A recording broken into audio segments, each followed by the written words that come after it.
আসসালামু আলাইকুম গাইস, এটা হচ্ছে রিক্স কুলিং কোয়েল ইউনিট খসানো হয়েছে।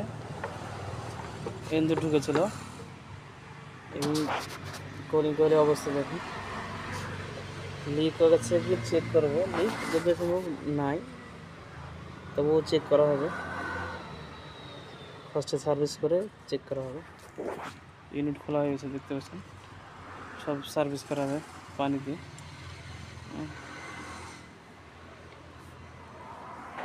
রিক্স বাইপার ব্লেড খসানো পরে খসিয়ে বাইরে 4টি বোল্ট আছে, নাট 10 নম্বরে।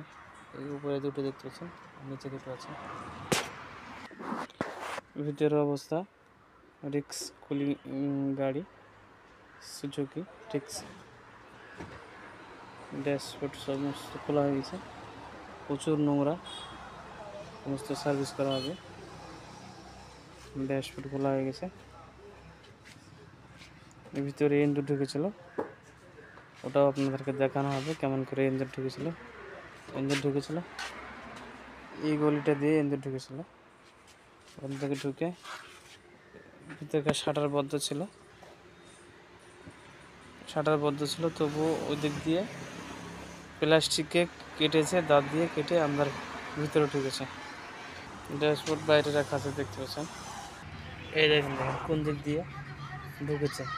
এদিক প্লাস্টিক দাঁত দিয়ে করে করে কেটে এদিক দিয়ে ভিতরে ঢুকেছে, দিয়ে সোজা এদিক দিয়ে বেরিয়ে এসে ব্লোর ফ্যান আছে, ব্লোর ফ্যান এদিকে ঢুকেছে। ঢুকে যত ইঁদুরের লাদ দেখতে পাচ্ছেন সব নোংরা। তারপরে আবার দেখছি এখানে রেজিস্টার থাকে, রেজিস্টার গরম হয়ে এটা গলে গেছে প্লাস্টিকটা, ওগুলো ঠিক করতে হবে। ওকে গাইস, ভিডিওটি ভালো লাগলে লাইক শেয়ার করবেন। নেক্সট ভিডিও পাবেন ফিটিংয়ের।